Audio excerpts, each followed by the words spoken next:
finally, the gummy fish. That's individuality for you. Individuality is discovering who you're meant to be so you can make a difference. Here's one thing I've discovered about myself. I have a very special gift. I'm kind of an expert at finding the perfect candy combinations. For instance, everyone knows that chocolate and peanut butter goes well together. But did you know that sour worms and cherry starburst together will make your head spin? But my most favorite combination is the one I'm working on right now. I start with sour candy. Oh, I love it so much. But too much sour can be a bad thing. So, to balance it out, chocolate covered raisins. They take some of the punch out of the sour. And plus, they used to be grapes, so healthy. Then, the gummy fish. Of course, these are key because they stick to your teeth, so you know you'll be tasting them for at least another hour.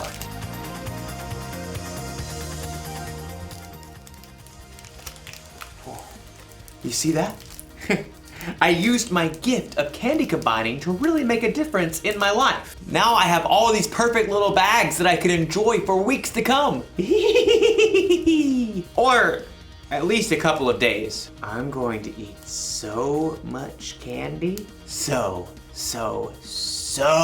much candy. I wonder if there's a better way for me to use my gift. One that won't make me sick or cost me a fortune at the dentist. You know, our story today is about a woman named Lydia. She had a very special gift too, and we're going to learn how she used it. So much candy. I'll see you soon.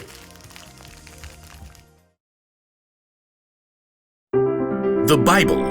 It's 66 books of history, stories, letters, and poetry that fit together to form God's one big story.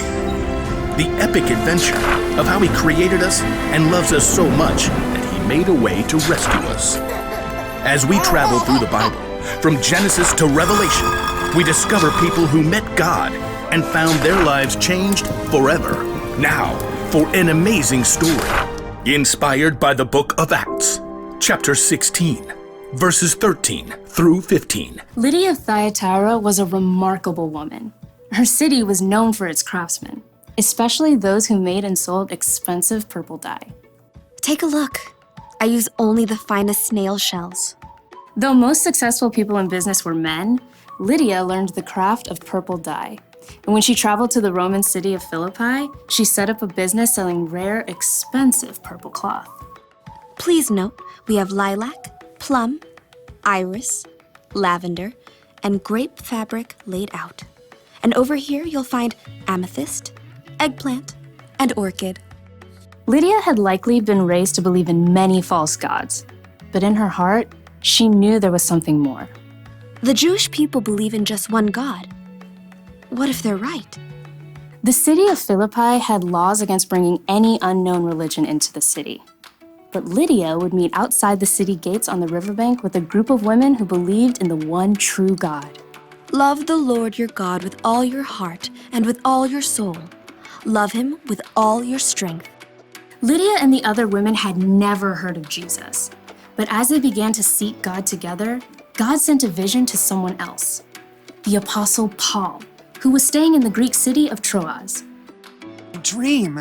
It was so vivid. I saw a man standing right here begging me. He said, "Come over to Macedonia. Help us." Immediately, Paul and his friends set sail. Within a few days, they reached land and traveled to Philippi, one of the most important cities in Macedonia. So we just start by finding a synagogue of Jewish believers, right? I don't think there is a synagogue here. On the Sabbath, a day of worship, Paul and his friends went down to the river, hoping to find a place of prayer. Shall we gather at the river? Excuse me. Hi there. Do you wish to join us? We're praying to the one true God. Absolutely. There, by the river, Paul told the story of Jesus and how anyone who chose to follow Jesus could have a relationship with God that lasts forever. But this is amazing. This changes everything. The Lord opened Lydia's heart to believe every word of Paul's message. I wish to be baptized. At once. Not only was Lydia baptized, but she immediately shared the good news with her family and everyone who lived and worked in her home. And they too were baptized. Lydia gathered Paul and his friends. Do you consider me a believer in the Lord? If you do, come and stay at my house. We would be honored.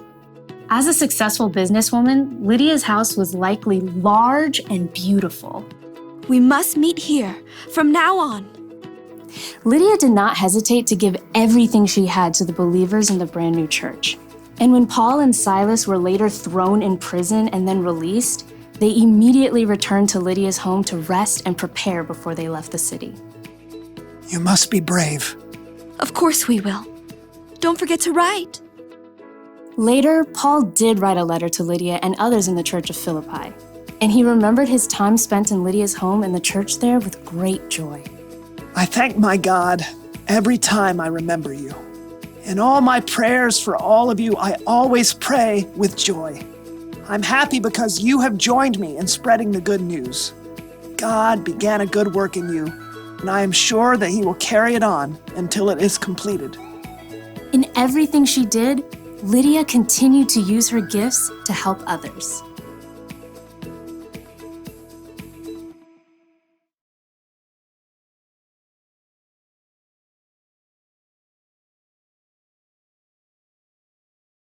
Okay, so everyone has at least one gift, right? Something they can do really well. And it doesn't have to be something flashy, like being an amazing singer. You could be good at baking, swimming, finding things that are lost, talking very, very, very, very fast, making people laugh, identifying different species of birds. It's a blue-throated macaw. Lydia's gift was that she was good at business. She knew how to make money by selling things that people wanted. She sold purple cloth. I wonder if she sold a coat like this. Probably not. Whether you know it or not, you have a gift. You may even have more than one. But what your gifts are isn't as important as how you use them. Lydia used the money she made in her business to provide a place to stay for the Apostle Paul and his friends. She used her gifts to help others. And Jesus was constantly teaching people, healing people, and loving people. He used his gifts to help others too. That's what we should do. When we're good at something, we shouldn't just use it to help ourselves or to make ourselves look good. God gave us our gifts. We should share them with other people. That's the one thing to remember today. Use your gifts to help others. So I think I'm gonna share these bags of candy instead of keeping them all to myself. And not only that, I bet I can use my gift to help other people find their favorite candy combinations. I could go into business like Lydia. Whew. This idea is making my head spin. I'll see you next time. Now, what candy goes well with Chick-a-Sticks?